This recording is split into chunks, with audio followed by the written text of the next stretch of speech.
E aí, oitavo ano, tudo bem? Tá todo mundo bem? Professor Heitor aqui para a gente começar mais uma aula. A gente vai dar um giro e parar no continente africano. Galera, a gente vem falando aí de territórios, de nações, de países. E quando a gente lembra do continente africano, quando a gente fala desse continente gigante, normalmente a gente lembra da área do deserto do Saara, no Grande Saara. Areia pra caramba, Egito, pirâmides. Sim, lógico, né? É uma das características mais marcantes do continente. Ou as imagens dos grandes animais, como os elefantes, os rinocerontes, as manadas, né? Leãozão lá correndo atrás da zebrinha. Enfim, é um ambiente que nos remete a muitas informações e que revela muitas características que só o continente africano apresenta. A gente pode iniciar, por exemplo, abordando que as rochas mais antigas na superfície da Terra são encontradas na África, na sua porção sul. São datadas próximas ao período de formação da crosta terrestre. Então, pô, bacana. Então, conseguimos identificar grandes traços históricos da formação do planeta do continente africano. E, ao mesmo tempo, ele revela coisas novas, como o Rift Valley, que está cortando o continente, eu vou falar daqui a pouquinho dele, formando um novo continente no futuro, que é o Chifre da África, aqui na Somália. Então, como um continente bem diversificado com muitos ambientes, quando a gente avalia o continente africano, eu vou iniciar com a ideia natural, né?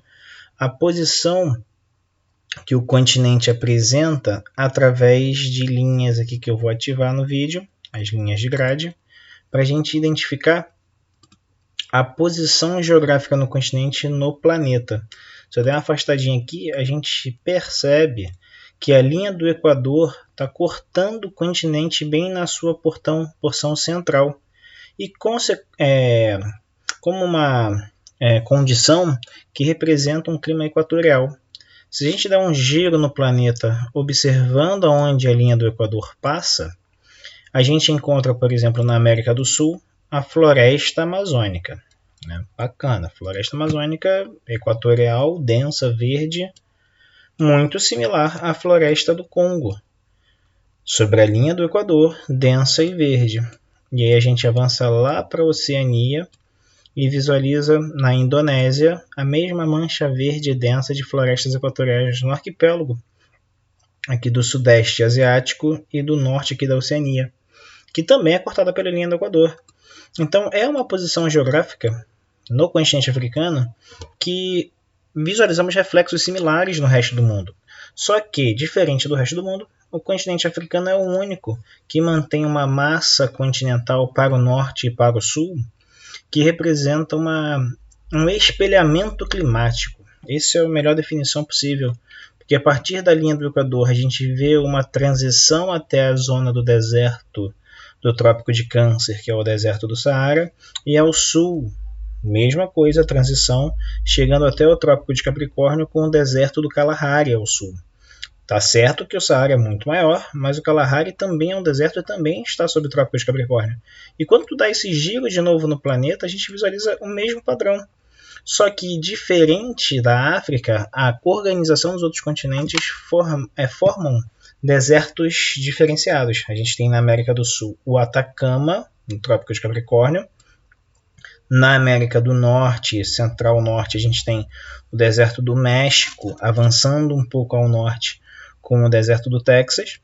Quando a gente avança lá para a Oceania e para a Ásia, a gente revê a mesma cena. Trópico de Capricórnio, o Outback australiano, e na Ásia, regiões semiáridas sobre o Trópico de Câncer, mais avançando ao norte do Himalaia. São condições diferenciadas, mas a gente avança. Olha, o Oriente Médio também desértico, a Arábia Saudita. Então é uma condição que acontece no planeta inteiro. Principal fator climático, latitude. Nisso, o clima africano, a vegetação africana e a hidrografia africana respeitam muito essa posição. E aí, por exemplo, o espelhamento que eu falei para vocês é bem visível aqui. No mapa de clima que você sobrepõe ao continente e você visualiza a característica aqui pela imagem de satélite, a mesma coisa acontecendo. Na faixa equatorial, o clima equatorial. Conforme a gente avança para o norte e para o sul, a gente vai ver o clima tropical, seco, desértico e mediterrâneo, com alguns climas oceânicos que vão variar, como o clima aqui de alta montanha, que é onde está esse Rift Valley, onde tem o Kilimanjaro, e aqui no extremo norte, nas cadeias de Marrocos. Mas para o norte você vai ver a mesma sequência, de um clima tropical úmido, né? Aqui se em espanhol, eu acho. Tropical úmido, tropical seco, desértico. E essa inversão que acontece aqui embaixo, meio bagunçado, também está acontecendo aqui no extremo norte, no clima tropical seco e chegando no Mediterrâneo novamente. Uma condição que o continente africano apresenta. Você fala, é Madagascar. Madagascar é uma ilhazinha, tem um clima particular. Mas a massa continental, ela respeita essa latitude e a gente visualiza um padrão que é reconhecido, é identificável, tanto para o norte quanto para o sul. A diferença são as condições geográficas, tanto de relevo e quanto da própria circulação atmosférica. Então, por exemplo, a gente está vendo que tem vários tipos climáticos. A gente não vai abordar as características desses tipos climáticos no vídeo, a gente só está citando elas. Porque quando eu comparo com a vegetação original, tá? Lembra que existe desmatamento, colonização, a gente está visualizando os biomas. A mesma coisa vai acontecer. O equatorial na floresta do Congo, que a gente visualiza no Google Earth. Deixa eu retirar as linhas aqui da grade para facilitar a nossa visibilidade. Aqui, agora sem linhas, melhor. O Congo, ele apresenta essa floresta muito densa, muito verde, muito rica, com rios volumosos, como o próprio rio Congo, que a gente visualiza ele bem marcado, correndo no meio da floresta. Similar, inclusive, ao rio Amazonas.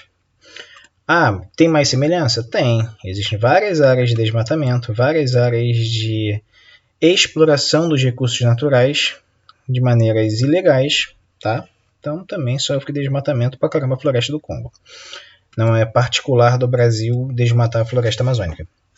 Então, nesse caso, quando a gente compara essa floresta equatorial na porção central, avançando para o norte e avançando para o sul, uma mudança nessa coloração, você está transitando de um bioma muito úmido na região equatorial, avançando para uma região tropical, com um clima mais seco, com um clima tropical continental, que é um reflexo mostrando a savana.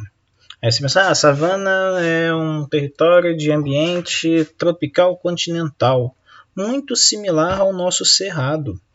É uma vegetação sazonal, aquela vegetação que durante o verão recebe as chuvas torrenciais e ocorre aquela explosão verde, cresce, mato pra caramba, enfim, a vida acontece. Mas quando chega o inverno, estação seca, essa vegetação morre. Só resiste os arbustos e as árvores adaptadas melhores à seca, aos longos períodos de estiagem, né? Então, isso é bem sexto ano falar desse tipo de bioma. Nesse caso, quando a gente avalia essa posição da savana do norte e da savana do sul aqui, está acompanhando esse distanciamento da linha equatorial. Só que a diferença é a massa de terra longitudinal que ocorre aqui do extremo oeste ao extremo leste no chifre, e diferente do sul é um pouquinho mais estreito. Então a forma do continente alongou a savana norte e deixou ela mais robusta no sul, tá? E nisso, a variação para os estepes e a vegetação desértica é a transição que a gente chama, inclusive, a gente vai estudar isso mais à frente, de Sahel, quando a gente começar a falar da ocupação humana, tá? Mas deixa isso guardadinho, que é um bioma, o Sahel, essa vegetação de estepes, é um bioma muito transitório, é o limiar entre a zona desértica e o começo da apresentação de águas. E aí a gente pode visualizar muito bem isso no satélite, que é essa mancha mais clarinha. E aonde tem oferta d'água, como nos vales do rio Níger, um grande rio que está percorrendo essa região, inclusive aqui, o rio Níger está aqui, botei besteira, aqui é outro rio, Rio Chad, do Lago Chad. Ele chega há um litoral já com aparência esverdeada, mas está fluindo no meio do deserto. Então, quando a gente avalia essa posição dos rios que correm no deserto, estão correndo numa região semi-úmida. Desculpa, semi-árida. Semi-úmida não, semi-árida, quase seca. Mas, por possuir um grande rio, apresenta um pequeno microclima paralelo, muito utilizado para a agricultura. Tá? A gente pode ir até um pouquinho mais longe, porque a gente vai ver uma imagem desses rios em mapa, a relação do rio Nilo, que é a mesma coisa, cortando o Saara de sul ao norte, onde o rio flui pela sua cara principal, mas paralelo ao rio, vários canais de transposição irrigam grandes plantações. E aí você afasta e vê a dimensão desse território ao longo do rio Nilo, é de proporções de nações. Países caberiam aqui dentro, dessa mancha agrícola que o rio Nilo proporcionou. Então, o clima transitório do Sahel para o deserto do Saara é um bioma bem complexo de ser estudado, porque ele precisa dessas nuances do clima. Em um ano vai estar mais chuvoso, no outro ano vai estar mais seco. Pode passar 3 anos seguidos sem chuva. Enfim, oscila bastante, tá? Nisso, com certeza, uma questão fundamental para a gente entender a circulação atmosférica, como o clima funciona, é o próprio relevo. E aí a gente visualiza 3 pontos de cadeias de montanhas bem significativas. Tá? Você vê ao extremo norte no Marrocos a cadeia do Atlas, que é uma pressão da placa tectônica. Então forma uma cadeiazinha de montanhas aqui, no extremo noroeste do continente, né? No planalto da Etiópia, onde está ocorrendo a ruptura do Rift Valley, chegando até o Kilimanjaro, com um ponto mais alto do continente africano, né? Um vulcão bem grandão. E ao extremo sul, onde a gente vê os montes, tenta falar isso rápido, hein? Drakensberg, tá, com seus 3.650 metros. Então são 3 posições. Vai falar, mas tem outras? Sim, tem outras. Como Camarões, são outros montes aqui. Roverval, que é Rovenzori, falei errado. Próximo ao Lago Vitória, o maior lago do continente. Então são posições que esse continente, quando a gente observa no clima, de novo, aqui, esse aqui, a gente visualiza o clima de alta montanha. Tá? No sul a gente não tem o clima de alta montanha porque ele está muito influenciado pelo clima oceânico das correntes marítimas que avançam aqui. Mas Kilimanjaro e todo o planalto aqui desse Rift Valley está sendo gerado, são os pontos mais altos, bem mais volumosos, né? E aqui na cadeia do Atlas. Tá? Sabendo disso, a gente pode já visualizar as principais bacias hidrográficas. Já anuncio que aqui está faltando uma principal, uma que eu acho muito importante. E a gente vai ver ela já. Olha o rio Níger, como eu abordei, passando pelo Sahel e desembocando no Oceano Atlântico.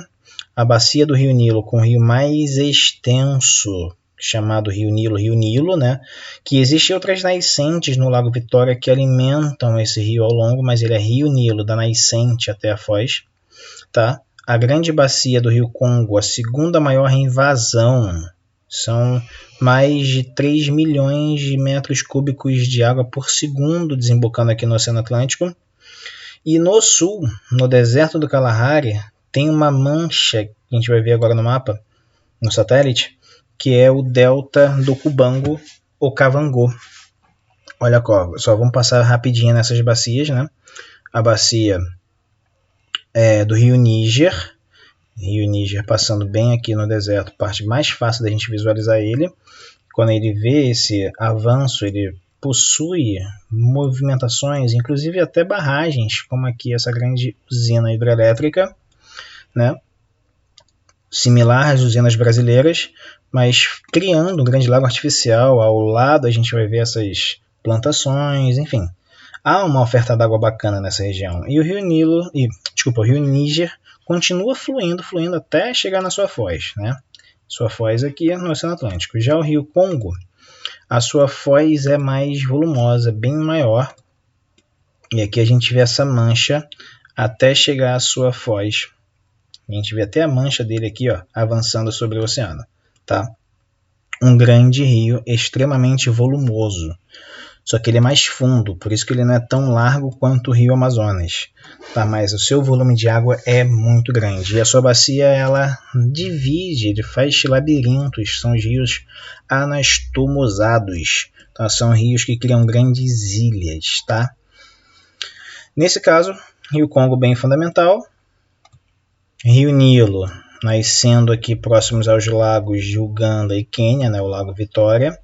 Ele vai fluindo aqui, fica meio invisível, mas ele fica muito evidente no deserto do Saara. Beleza. Mas no sul, existe essa manchinha aqui em Botsuana. A maior junção de manadas, tá? Delta do Okavango. É um rio que corre para o deserto, ele seca. Ele está vindo de uma falha tectônica que acontece nessa região em Angola. Aqui existe uma falha que direcionou os rios para o sul. Se fluíssem para o mar, eles seguiriam um fluxo mais natural, como a grande parte dos rios africanos estão fluindo para o mar. Agora, esse aqui não. Ele está indo para uma região de planície, aonde ele começa a largar até o seu ponto mais distante, ele vai apresentar uma variação de menos de 30 metros. Então, com mais de 200 quilômetros, 30 metrinhos, espalhando a água para uma imensa planície que alaga no período das cheias, no período das chuvas. Então, cria-se grandes caminhos de água e vira um imenso pantanal. Tá muito utilizado como rotas de rebanhos, de manadas, de antílopes, de zebrinha, enfim. No período das chuvas está todo mundo juntinho aqui bebendo água nesse grande alagado que acontece aqui, tá? Então, estaria aqui, não tá. Beleza? Principais bacias hidrográficas.